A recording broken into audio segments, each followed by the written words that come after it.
रवि मोहन शर्मा जी, दिल्ली से। श्री हरिवंश। हाँ जी, आपके चरणों में कोटि कोटि प्रणाम। महाराज जी, जैसे श्री जी की ओर बढ़ने का प्रयत्न करता हूँ, वैसे वैसे सांसारिक प्रतिकूलता तूफान की तरह घेर लेती है। गुरुदेव, ऐसी परिस्थिति में आपके श्री चरणों से प्रार्थना है कि आप हाँ, ऐसा होता ही है। कई बार सत्संग में कहा है कि दो प्रकार से बाधाएं प्रकट हो जाती हैं। एक तो कहो भारी अनुकूलता, जो आपकी रुकी हुई इच्छाएं हैं वो अनुकूल परिस्थिति पैदा कर दें जिससे आपका मन उसमें आसक्त हो जाए, आप प्रभु की तरफ ना चलें। एक इतना भयावह प्रतिकूलता पैदा कर दे कि आप डर जाओ, प्रभु की तरफ ना चलो। तो आपको डरना भी नहीं है और आपको झुकना भी नहीं किसी लोभ में। राधा राधा राधा, तो आप सारी बाधाएं पार कर जाओगे। देखो, एक किसी भी डिपार्टमेंट में जब कोई जाता है तो उसकी योग्यता बनाई जाती है। आप इतना पढ़े होना चाहिए, आप इतने ऐसे ऐसे ऐसे, फिर उसको पद दिया जाता है। ये भागवत पार्षद पद है। हरि पार्षद पद में पहुंचने के लिए संसार के समस्त दुखों को सहने की सामर्थ्य और संसार के किसी भोग में आकर्षित ना होने की सामर्थ्य ये होनी ही चाहिए। अब इसके लिए प्रोसेस शुरू हुआ, आपने कदम बढ़ाया तो दुख से शुरू हो गया या सुख से शुरू हुआ, दोनों बातें। सुख से शुरू, अनुकूलता अनुकूलता।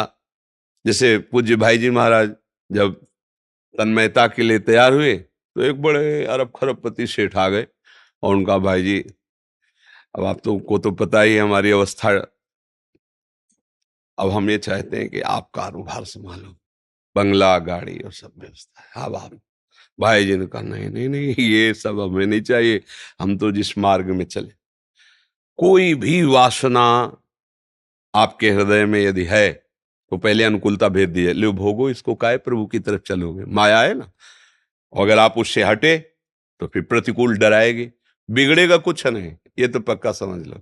भगवान के आश्रय में अमंगल नहीं होगा, पर वो भय इतना लगेगा कि फिर लगेगा यार कैसे चल पाएंगे।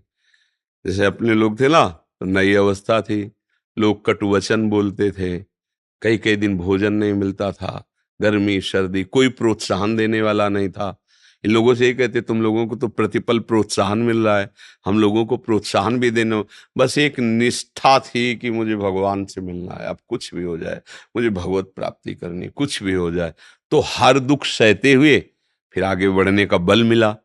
और अगर हम पहले ही कह रहे दुख है, सर्दी गर्मी भूख प्यास, चलो घर में तो कम से कम माता पिता परिवार वाले अच्छे से भोजन देते हैं, रहने को मिलता है, अब ऐसे तो फिर भाग जाना पड़ता। इसमें डटे रहना पड़ेगा। जैसे वो नहीं थे कि आर्मी की 90 दिन की ट्रेनिंग होती है, कहे कितना ऐसा कुछ होता है, 12 महीने। हाँ, 12 महीना ट्रेनिंग में पास हो। हमने देखा है फतेहगढ़ की तरफ जब गंगा किनारे टहल रहे थे ना, आप तो चल रहे मोटरसाइकिल में, उनको पैदल दौड़ा रहे, जो सैनिक है उनको पैदल दौड़ा रहे, और पूरा सब लादे तू वो सब बोझा क्यों तैयार कर रहे हैं। वो बहुत प्यार करते हैं भारत के नागरिकों से, ऐसा क्यों व्यवहार कर रहे हैं? इसलिए कर रहे हैं कि दुश्मन तुम्हें नहीं बख्शेगा, तुमको इतना बलवान बनना है कि हर व्यवस्था के साथ दुश्मन की छाती पे चढ़ बैठो, ऐसे भारतीय सैनिक बनो। ऐसे ही हमारे विपक्ष में काम क्रोध लोभ मोह मद मत्सर, तो इतना जला के तपा के बलवान बनाया जाएगा कि आपको ये शत्रु परास्त न कर पाए। अब चलना है तो फिर चल रहा ला। अब पहलवान बने और लंगोटा बांधा है तो फिर हर अंग तुम्हारा पक्का होना चाहिए। अगर कोई गड़बड़ हुआ तो हाथ पैर टूट जाएंगे। दूसरा, जब पहलवान विपक्ष में लड़ेगा तो कसर थोड़ी रखेगा। तो ऐसे ही कोई भी पहलवान गुरु अपने चेला को कच्चा नहीं, अगर ऐसे मारा बोले हाँ, तो बस वो हजारों बार वही मारेगा, क्योंकि यहां से तुम कच्चे हो। और जब हजारों बार में तुम्हारी गर्दन पक्की हो गई तो देखो पहलवान लोग या पैर के घुटने से यहाँ मारते हैं, मारते हैं ऐसे वो अपनी गर्दन। ऐसे ही भगवान का चेला भला कच्चा कैसे रह सकता है? आप चल रहे हो भगवान के पट्टा बनने के लिए, तो माया का हर प्रहार मुस्कुरा के सहने लायक भगवान बनाते। तो भाई अब इसमें तो रोना धोना नहीं होगा कि हमें बहुत कष्ट आ रहे हैं, हमारी बड़ी समस्या है। यही तो हमारी बहादुरी की, कष्ट और समस्याओं को झेलते हुए राधा राधा राधा आगे निकल गए तो न कष्ट है न समस्या है। फिर आप भगवान के निजी पार्षद हो गए। या किसी भी भक्त का चरित्र आप बताओ जिसमें उसको कभी कष्ट न पड़ा हो। भक्त का, भगवान का चरित्र बताओ। देवकी वसुदेव जी के यहाँ पर ब्रह्म परमात्मा श्री कृष्ण आ रहे हैं, ऐसे हैं, ऐसे तो कोई माता पिता बच्चा जन्मता नहीं है।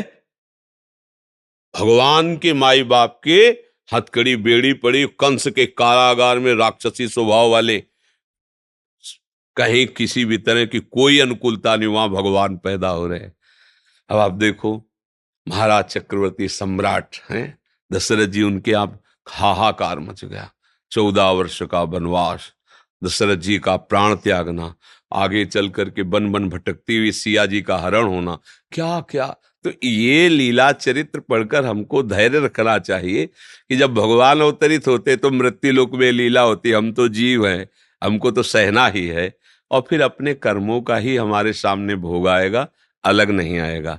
कोई न कोई हमारे कर्म है जो हमको विपत्ति दुख दे रहे हैं। सहते हुए राधा राधा जपो, आगे बढ़ो, पीछे मुड़ना नहीं।